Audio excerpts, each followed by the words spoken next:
जय हिंद दोस्तों, वंदे मातरम।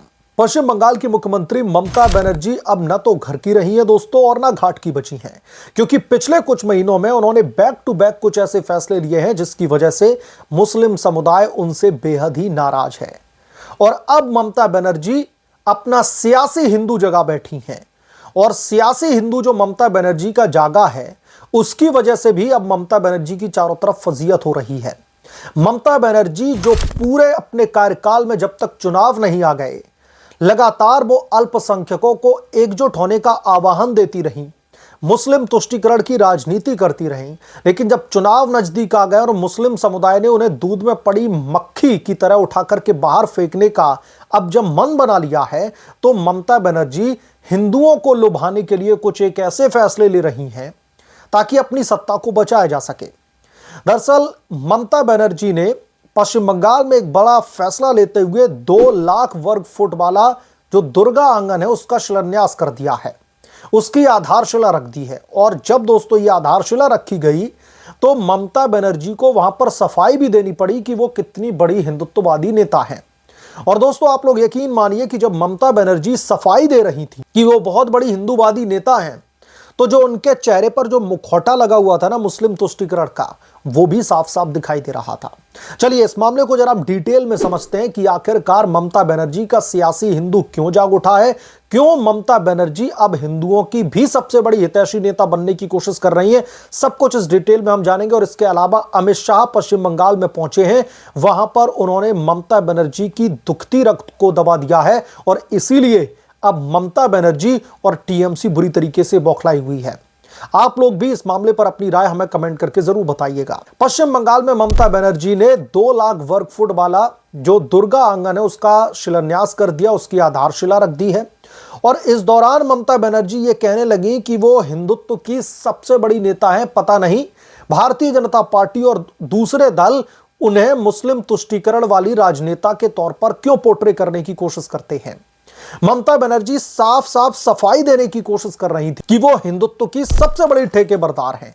लेकिन दोस्तों यहां पर दिलचस्प बात यह है कि ममता बनर्जी अपने पूरे कार्यकाल में, और मैं तो यूं कहूंगा कि कुछ दिन पहले ही अल्पसंख्यकों को एकजुट करने का जो आह्वान दे रही थी, वो आह्वान ममता बनर्जी का अब कहां चला गया। मुस्लिम तुष्टीकरण की जो राजनीति ममता बनर्जी कर रही थी, अचानक से ऐसा क्या हुआ कि सियासी हिंदू बनना पड़ा। चलिए मैं आपको बताता हूं। दुर्गा आंगन की आधारशिला रखने के बाद में ममता बनर्जी कहती हैं कि उन्होंने पश्चिम बंगाल में बड़े पैमाने पर हिंदुओं के लिए काम किया है, हिंदुओं की भावनाओं को हमेशा सम्मान दिया है। यह इस तरीके की जब बातें ममता बनर्जी दोस्तों कर रही थी तो यकीनन तौर पर आप लोगों का दोस्तों जानकर के खून खौल उठेगा कि रामनवमी का टाइम हो, दुर्गा पूजा का टाइम हो, या फिर जो हिंदूवादी संगठन अपनी वहां पर रैलियां पश्चिम बंगाल में निकलवाना चाहते उनका मुद्दा हो, सब पर ममता बनर्जी की सच्चाई किसी से छिपी नहीं है। ममता बनर्जी कितनी बड़ी हिंदूवादी नेता है मैं आपको बताता हूं। अभी इनकी पूरी पोल पट्टी खोलते हैं। वेस्ट बंगाल में क्या हो रहा है, पिछले कुछ दिनों से लगातार हिंदुओं को दबाया जा रहा है। बांग्लादेश में दीपू चंद्र दास की दिन दहाड़े खुलेआम हत्या कर दी जाती है और जब उसके खिलाफ में पश्चिम बंगाल में हिंदूवादी संगठन शांति प्रिय तरीके से रैलियां निकालते हैं, बांग्लादेश उच्चायोग के खिलाफ में अपना गुस्सा जाहिर करते हैं, तो यही ममता बनर्जी जिनका अब सियासी हिंदू जागा है, यही ममता दीदी या फिर यूं कहें कि फर्जी हिंदू ममता दीदी अपनी पुलिस को लाठियां भांजने का आदेश दे देती हैं, हिंदूवादी संगठनों को कुचलने का फरमान जारी कर देती हैं और आज कह रही हैं कि यह हिंदुत्व की सबसे बड़ी ठेकेदार हैं। चलिए छोड़ दीजिए पश्चिम बंगाल में हिंदूवादी संगठनों के साथ में क्या हुआ। आप रामनवमी के टाइम को याद कीजिए, आप दुर्गा पूजा के टाइम को याद कीजिए, आप चुनाव के दौरान जो हिंसा होती है उनके बारे में आप जिक्र कर लीजिए। चुन चुन करके उन हिंदू धर्म के लोगों को पीटा, मारा, जलाया, हत्या की जाती है उनकी, जिन्होंने भारतीय जनता पार्टी को वोट देने का काम किया होता है। भले ही पश्चिम बंगाल में ममता सरकार बन जाती है, उसके बावजूद भी उनके खिलाफ में इस तरीके की षड्यंत्रकारी राजनीति की जाती है ममता दीदी की। और आज ममता का सियासी हिंदू जाग उठा है। ममता बनर्जी कह रही है कि वो सबसे बड़ी ठेकेदार हैं। किस मुगालते में जी रही है ममता बनर्जी कि ये जनता को बेवकूफ बना करके उन्हें बहला फुसला करके वोट ले लेंगी। और अब जब अल्पसंख्यक समुदाय ने ममता बनर्जी को दूध में पड़ी मक्खी की तरह बाहर फेंक दिया है निकालकर, तो ममता बनर्जी को यह सब जो है करना पड़ रहा है।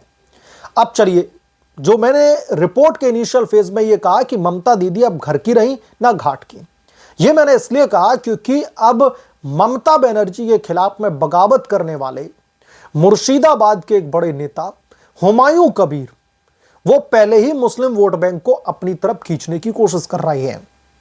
बाबरी मस्जिद की शिलान्यास उन्होंने कर दिया, नींव रखवा दी उसकी, वहां पर मुस्लिम तुष्टीकरण की राजनीति के लिए तमाम मुसलमानों को इकट्ठा कर लिया। कई लाख के जो है नंबर्स निकल कर आ रहे हैं कि वहां पर बड़े पैमाने पर लोग जाकर के नमाज अदा कर रहे हैं।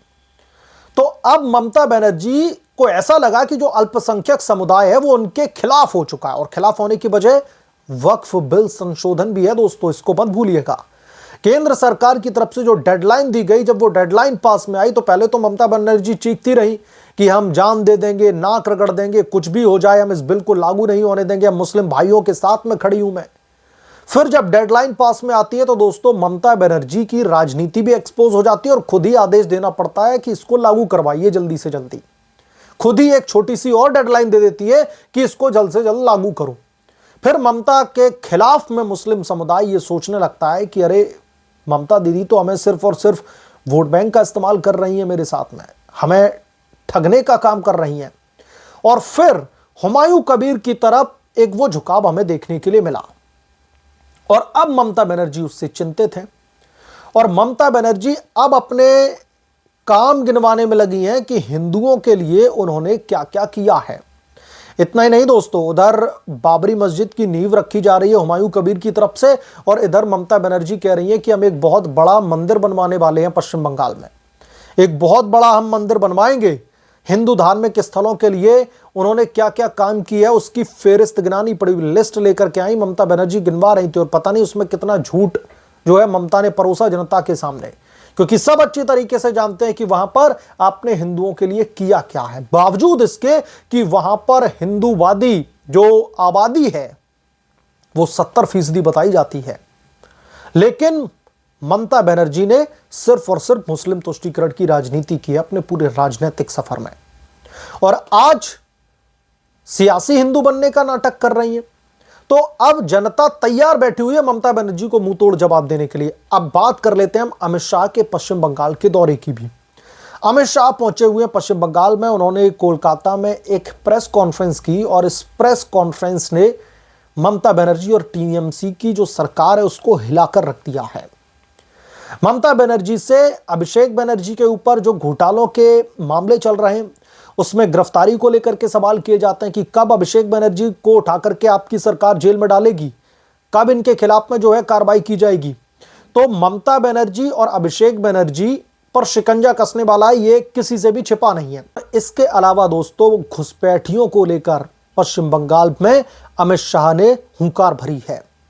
अमित शाह से जब घुसपैठ को लेकर के सवाल पूछा गया तो उन्होंने कहा कि आप थोड़े से और जो है दिनों का इंतजार कीजिए, जैसे ही पश्चिम बंगाल में भारतीय जनता पार्टी का शासन आएगा, प्रधानमंत्री नरेंद्र मोदी के नेतृत्व में जैसे ही डबल इंजन की सरकार बंगाल में स्थापित होगी, आप घुसपैठिए तो छोड़िए, जो तारों के नीचे से आ रहे हैं ममता बनर्जी जिनको पनाह दे रही हैं, एक परिंदा तक पर नहीं मार पाएगा।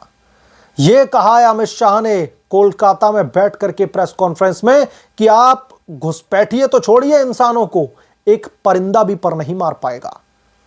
और अमित शाह ने सीधे सीधे वहां पर अपनी जो पॉलिटिकल स्ट्रेटजी है, जिस तरीके से वो ममता बनर्जी के खिलाफ में पश्चिम बंगाल में मोर्चा खोलने वाले हैं, एक एक करके उन्होंने तमाम मुद्दों पर बात करी, लेकिन सबसे ज्यादा जोर उनका घुसपैठियों पर था, हिंदुओं के खिलाफ में हो रहे अत्याचार पर था। ये दुर्गा आंगन की स्थापना करके ममता बनर्जी क्या हिंदुओं को बेवकूफ समझती हैं कि आप अब सियासी हिंदू होने का नाटक करके लोगों को बेवकूफ बनाना चाहती हैं? तो टीएमसी और ममता बनर्जी की दुखती नस को दबा दिया जाकर के अमित शाह ने, और इसीलिए अब ममता दीदी भी हिंदू हिंदू नाम की जापा माला जो है जपती हुई दिख रही हैं। बहरहाल आप क्या सोचते हैं इसके बारे में, आपकी क्या राय है, हमें कमेंट करके जरूर बताएं। जल्द मिलूंगा किसी दूसरे बड़े अपडेट के साथ में, तब तक के लिए धन्यवाद। अगर आप लोग चैनल पर नए हैं तो प्लीज चैनल को सब्सक्राइब करें, साइड बने बेल आइकन को जरूर प्रेस करें ताकि जब भी मैं कोई बड़ी खबर लेकर आऊं तो इसकी जानकारी सबसे पहले आपको मिले।